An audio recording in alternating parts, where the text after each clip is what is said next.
बिस्मिल्लाहिर्रहमानिर्रहीम अस्सलाम वालेकुम दोस्तों, तुसीं देखदे पे लुड्डन पंजाब टीवी ते मैं तुहाडा मेज़बान मुहम्मद अहमद। सब तो पहले जनाब अपने चैनल लुड्डन पंजाब नूं करना है सबसक्राइब, बैल आइकन नूं करना प्रेस ताकि मेरी आने वाली अच्छी और बेहतरीन वीडियो जनाब मेरे वीर वेखण। सब तो पहले जनाब वीरां वास्ते अज एक बाखड़ी गां लैके आए और वीर घणे वीर कहंदे ने भाई अहमद बाखड़ी गां जरूर लाया करो और ज़रूर दिखाया करो। घणे वीर शौक करदे ने बाखड़ी गां दा और अज बड़ा जनाब खूबसूरत ते सोहना जानवर वीरां वास्ते लैके आए हैं। खून पित तो जनाब पूरा और सोहना सनप हर पासों पूरी और थण बहाना माशाअल्लाह मेरे वीरां ने वेखना है जनाब। पूरा मुठ का थण है और बड़ा सोहना माशाअल्लाह और एडा सोहना ही चवा है। ये भी वीर को तसल्ली करांगे, बाद विच मालक को सारी गलबात पुछांगे और बहाना शाना मेरे वीरां ने वेखना है। और दुध शुद्ध भी ठीक है, एडी बाखड़ी भी कोई नहीं दी और गब्बन भी है जनाब, लेकिन मालक फंडर करके देणगे, वेली करके देणगे। कोई शर्त नहीं हैगी भी ये गब्बन है, अगले मालक दे नसीब दी निकलिया वे तो लहदा गल है। लेकिन बेलियां ने जनाब वीर खाया है, ए मेरे वीरां ने वेखना है जनाब। चोलस्तानी च क्रास है, ए सामने मेरे वीरां दे खलोती तसल्ली करनी है।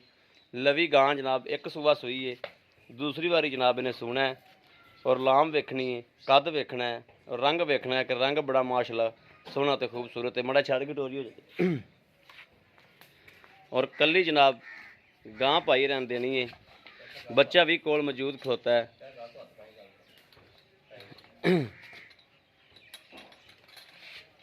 माया टोया जाना लवा जानवर है माशाअल्लाह। और लवे जानवर च जनाब सियाने कहंदे ने कि घाटा कोई नहीं होंदा। यह जनाब मेरे वीरां ने टोरा फेरा वेखना है, तसल्ली करनी है भी क्या भाई अहमद एवें तो नहीं कहता पे भी लवा जानवर है, जानवर बुढ़ा होवे। यह जनाब कैमरे की नज़र है हर चीज़, क्या लवा ही है, तसल्ली करनी मेरे वीरां ने। और खून पित भी जनाब वैड़ को पूरा है, हर चीज़ पूरी है और रेट भी इंशाअल्लाह अल्लाह के हुक्म नाल मुनासिब होवेगा। ये नहीं होवेगा जनाब भी सताजियाँ गांव वाला रेट किती खड़े होइए, ये नहीं इंशाअल्लाह। जे बाखड़ी है तो बाखड़ियाँ गांव वाला रेट होवेगा अल्लाह के हुक्म नाल। और यह जनाब मगर बच्चा आंदे, बच्चा नहीं देना, बच्चा मगर मालक नहीं देंदे, कली जनाब गां देनी है।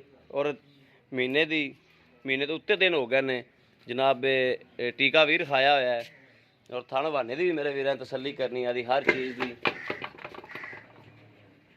है वेखना है अबदरा शदरा वेखनियां ने माशाअल्लाह। जो ताज़ी सी जनाब 8 साढ़े 8 किलो टाइम का दुध कर दी रही है। आ मालक को जनाब सारिया गल्लां बातां मैं आके पुछियां ने, तसल्ली की है। लत्त छत्त वेखनी कि लत्त किड्डी किड्डी मोटी है यह जनाब। और साहिवाल जनाब ज़्यादा थोड़ा जहा चोलस्तानी का क्रास है। आ झालर शालर वेखनी, हर चीज़ की जनाब तसल्ली करनी है क्या वाकया ही इंज ही गल है। यह मेरे वीरां दे सामने हर चीज़। आओ खा वीर जी अगे, चाचा जी आओ माड़ा जा अगे आओ जी चाचा जी। अस्सलाम वालेकुम जी। चाचा जी की हाल है? चाचा जी अपना नाम दस्या माड़ा जा। सुल्तान। चाचा सुल्तान ये गां जी अपनी इहदे कोले इस टाइम दुध किन्ना कु है? इस टाइम करेगी 6 6.5 किलो दोवां टाइमां दा कि एक टाइम दा? दोवां टाइमां दा। ये चाचा जदों ताज़ी सी किन्ना सी दुध इहदे कोले? करदी सी जनानियां दा 8 8.5 किलो। 8 8.5 किलो। ते हुण नवीं कराई बोली सी कराई? नवीं कराई है। किन्नी देर दी होई? ये 1 महीना ते कुछ 1 2 दिनां दी। 1 महीना ते 1 2 दिनां दी। लेकिन आपां वेली करके देनी? फंडर देनी। चाचा मगर बच्चा है, बच्चा देना मगर कि नहीं देना? नहीं देना। ਆਪਾਂ ਕਿਸੇ ਨੂੰ 2 ਟਾਈਮ ਚਵਾਈਏ ਤੇ 6 ਕਿਲੋ ਦੁੱਧ ਚਵਾ ਸਕਨੇ ਆ? 3 ਕਿਲੋ ਟਾਈਮ ਦਾ ਪੱਕਾ ਦੁੱਧ ਹੈਗਾ। ਠੀਕ ਹੋ ਗਿਆ ਜੀ। ਤੇ ਚਾਚਾ ਜਿਹੜਾ ਵੈਸੇ ਸੀਲ ਸਾਊ ਹੈ? ਬਿਲਕੁਲ ਸੀਲ ਸਾਊ, ਕੋਈ ਰੌਲਾ ਨਹੀਂ, ਬਾਲ ਛੱਡੀ ਫਿਰਨ ਕੋਈ ਇਹਨੂੰ ਬਸ ਕੋਈ ਰੌਲਾ ਨਹੀਂ ਹੈ। ਕੋਈ ਰੌਲਾ ਨਹੀਂ ਦਾ। ਠੀਕ ਹੋ ਗਿਆ। ਥਣ ਥੁਣ ਦਾ ਕੋਈ ਵਾਧਾ ਘਾਟਾ, ਕੋਈ ਫੁਹਾਰ ਛੱਟਾ, ਕਿਸੇ ਸ਼ਾਇਦ ਵੀ ਕੋਈ ਪਿੱਛੇ ਪੁੱਛੇ ਦਾ ਰੌਲਾ ਹੋਵੇ? ਕਿਸੇ ਅੰਬਰ ਦਾ ਕੋਈ। ਇਹ ਗਾਰੰਟੀ ਆਪਣੀ ਹਰ ਪਾਸੋਂ? ਠੀਕ ਹੋ ਗਿਆ। ਚਾਚਾ ਇਹਦਾ ਜਿਹੜੇ ਮੁੱਲ ਲੈ ਲੈਣਾ ਜਾਇਜ਼ ਮੁਨਾਸਬ, ਜਿਹੜਾ ਲੈ ਲੈਣਾ ਪੱਕਾ ਮੁੱਲ ਹੀ ਦੱਸੀਏ? ਹਾਂ ਪੱਕਾ ਮੁੱਲ। ਪੱਕਾ ਮੁੱਲ ਵਾਲਾ 1.20। 1.20। ਇਹਦੇ ਵਿੱਚੋਂ ਸਾਡੇ ਨਾਲ ਕੋਈ ਵੀਰ ਆਂਦਾ ਤੇ ਪਿਆਰ ਮੁਹੱਬਤ ਐਵੇਂ ਨਾਰਮਲੀ ਹੋਰ ਏਡਾ ਨਹੀਂ ਹੈਗਾ ਵੀ ਜਿਹੜਾ ਕੋਈ ਅਸੀਂ ਉਹਲੇ ਨਾਲ ਰੱਖੀਏ ਵੀ ਇੰਨੇ ਹੀ ਤੁਹਾਡੇ ਕੋਲ ਮੰਗ ਲਈਏ। ਅਸੀਂ ਮੰਗੇ ਹੀ ਹੋਰ ਜਿਹੜੇ ਪੂਰੇ ਸੂਰੇ ਲੈ ਲੈਣੇ ਨੇ। ਹਾਂਜੀ ਠੀਕ ਹੋ ਗਿਆ। ਚਲੋ ਫਿਰ ਵੀ ਸਾਡੇ ਨਾਲ ਮੁਹੱਬਤ ਤਾਂ ਕਰੋਗੇ ਨਾ ਜੀ? ਜੀ ਮੁਹੱਬਤ ਤਾਂ ਠੀਕ ਹੈ, ਪਰ ਬਸ ਕਿਸੇ ਦੇ ਅਖਤਰ ਜਿਵੇਂ 30 ਤੇ 40 ਤੇ 1.5 ਮੰਗੀ ਜਾਈ ਉਹਦਾ ਕੋਈ ਫਾਇਦਾ ਨਹੀਂ। ਹੁਣ ਕੋਈ ਫਾਇਦਾ ਨਹੀਂ। ਨਹੀਂ ਪੈਸੇ ਮੰਗਣੇ ਹੀ ਉਹ ਚਾਹੀਦੇ ਜਿਹੜੇ ਲੈ ਲੈਣੇ। ਠੀਕ ਹੋ ਗਿਆ। ਪਿਆਰ ਮੁਹੱਬਤ ਸਾਡੇ ਨਾਲ ਜ਼ਰੂਰ ਕਰਿਆ ਜੋ। ਬਾਕੀ ਜਨਾਬ ਤੁਹਾਨੂੰ ਇਜਾਜ਼ਤ ਹੈ ਮੇਰੇ ਵੱਲੋਂ।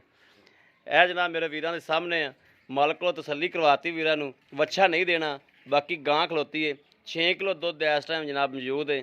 ਅਗਰ ਜਨਾਬ ਇਹਨੂੰ ਖਿਆਲ ਕੀਤਾ ਜਾਵੇ, ਥੋੜ੍ਹਾ ਜਿਹਾ ਪੱਠਾ ਛੱਟਾ ਵੰਡਾ ਛੰਡਾ ਪਾਇਆ ਜਾਵੇ, ਅੱਲਾ ਦੇ ਹੁਕਮ ਨਾਲ ਇਨਸ਼ਾਅੱਲਾ ਇਹ 4 4.5 ਕਿਲੋ 5 ਕਿਲੋ ਟਾਈਮ ਦਾ ਦੁੱਧ ਹੁਣ ਵੀ ਕਰ ਜਾਏਗੀ।